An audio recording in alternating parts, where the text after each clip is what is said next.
ಇನ್ನು ಕನ್ನಡ ಚಿತ್ರರಂಗದ ಬಗ್ಗೆ ಡಿಸಿಎಂ ಡಿಕೆ ಶಿವಕುಮಾರ್ ಆಡಿರುವಂತಹ ಮಾತು ಚಂದನವನದಲ್ಲಿ ಇವತ್ತೂ ಕೂಡ ಪ್ರತಿಧ್ವನಿಸ್ತಾ ಇದೆ. ಈ ನಡುವೆ ಎಲ್ಲ ಥಿಯೇಟರ್ಗಳಲ್ಲಿ ಸಮಾನ ಟಿಕೆಟ್ ದರದ ಬಗ್ಗೆ ಪರಮೇಶ್ವರ್ ಅವರು ಸುಳಿವು ಕೊಟ್ಟಿದ್ದಾರೆ.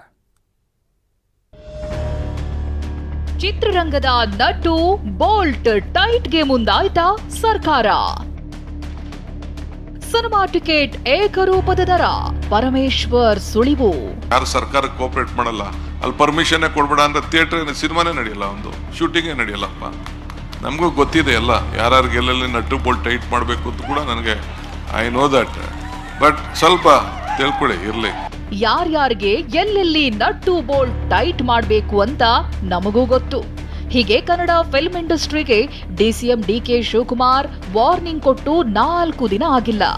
ಆಗಲೇ ಚಿತ್ರರಂಗದ ನಟ್ಟು ಬೋಲ್ಟ್ ಟೈಟ್ ಮಾಡಲು ಸರ್ಕಾರ ಮುಂದಾಗಿದೆಯಾ ಅನ್ನೋ ಸಂಶಯ ಕಾಡ್ತಿದೆ. ಯಾಕಂದ್ರೆ ಎಲ್ಲಾ ಥಿಯೇಟರ್ಗಳಲ್ಲಿ ಸಿನಿಮಾ ಟಿಕೆಟ್ ಏಕರೂಪ ದರ ನಿಗದಿ ಬಗ್ಗೆ ಪರಮೇಶ್ವರ್ ಸುಳಿವು ನೀಡಿದ್ದಾರೆ. ಥಿಯೇಟರ್ ಟಿಕೆಟ್ ದರದ ಬಗ್ಗೆ ವಿಧಾನ ಪರಿಷತ್ನಲ್ಲಿ ಪ್ರಸ್ತಾಪಿಸಿದ ಎಂಎಲ್ಸಿ ಗೋವಿಂದರಾಜು, ಒಂದೊಂದು ಸಿನಿಮಾಗೆ ಒಂದೊಂದು ದರ ನಿಗದಿ ಮಾಡಲಾಗ್ತಿದೆ. ಕನ್ನಡ ಸಿನಿಮಾಗೆ ಒಂದು ದರ, ಅನ್ಯ ಭಾಷೆ ಸಿನಿಮಾಗೆ ಒಂದು ದರವಿದೆ. ಇದನ್ನ ಸರ್ಕಾರ ನಿಯಂತ್ರಣ ಮಾಡಬೇಕು ಅಂತ ಹೇಳಿದ್ರು. ಸನ್ಮಾನ್ಯ ಸಿದ್ದರಾಮಯ್ಯನವರು 2017-18ನೇ ಬಜೆಟ್ ಘೋಷಣೆ ಮಾಡಿದಾಗ ಏಪ್ರಿಲ್ 1ನೇ ತಾರೀಕಿಂದ ಸಮಾನವಾಗಿ 200 ರೂಪಾಯಿಯಂತೆ ನಾವು ಟಿಕೆಟ್ ಮಾಡ್ತೀವಿ ಅನ್ನೋದನ್ನ ಬಜೆಟ್ ಅಲ್ಲಿ ಘೋಷಣೆ ಮಾಡಿದ್ರು. ಬಜೆಟ್ ಅಲ್ಲಿ ಘೋಷಣೆ ಮಾಡಿದಂತ ಒಂದು ವಾಗ್ದಾನನೂ ಸಹ ಅದನ್ನೂ ಸಹ ಸರ್ಕಾರ ಅವತ್ತಿನಿಂದ ಇವತ್ತಿನ ತನಕ ಈಡೇರಿಸಿರೋದಿಲ್ಲ ಸರ್.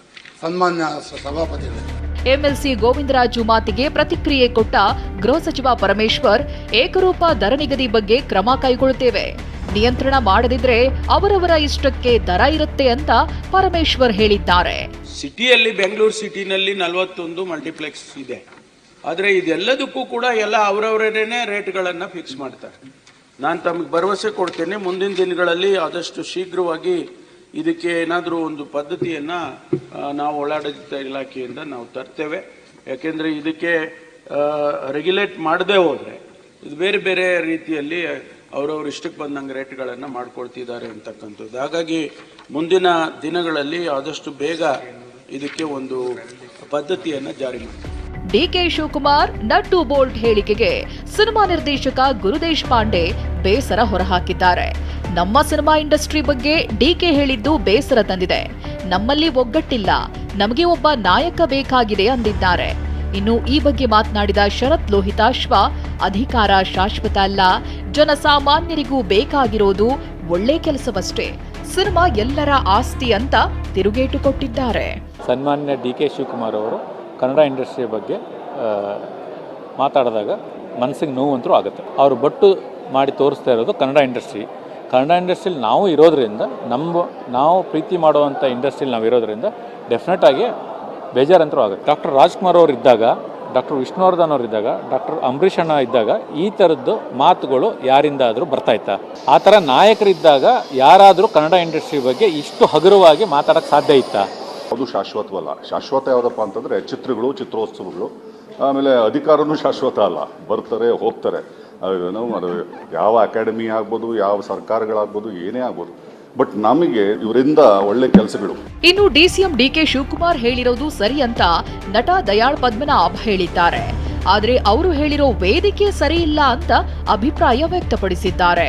ಅವರು ಏನು ಒಂದು ಇಶ್ಯೂನ ಅಡ್ರೆಸ್ ಮಾಡಿದ್ರು ಅದು ಕರೆಕ್ಟು, ಬಟ್ ಅಡ್ರೆಸ್ ಮಾಡುವ ಆ ವೇದಿಕೆ ಏನಿದೆಯೋ ಅದು ರಾಂಗ್ ಅಂತ ನಾನು ಹೇಳ್ತೀನಿ. ಯಾಕೆ ಅಂತ ಹೇಳಿದ್ರೆ, ಒಂದು ಇಂಟರ್ನ್ಯಾಷನಲ್ ಫಿಲ್ಮ್ ಫೆಸ್ಟಿವಲ್ ಇಂಟರ್ನ್ಯಾಷನಲ್ ಡೆಲಿಗೇಟ್ಸು ಬಂದಿರ್ತಾರೆ.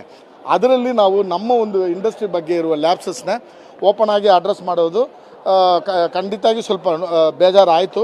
ಬಟ್ ಅವರು ಅಡ್ರೆಸ್ ಮಾಡಿರೋ ವಿಷಯ ನಿಜ ಬಂದಿಲ್ಲ ಅನ್ನೋದು. ನಿನ್ನೆಯಷ್ಟೇ ತರುಣ್ ಸುಧೀರ್ ಕ್ರಿಯೇಟಿವ್ ಹೆಸರಿನಲ್ಲಿ ನಡೀತಿದ್ದ ಶೂಟಿಂಗ್ ಸ್ಥಳಕ್ಕೆ ಎಸಿಎಫ್ ದಾಳಿ ಮಾಡಿ ಶೂಟಿಂಗ್ ನಿಲ್ಲಿಸಿದ್ರು.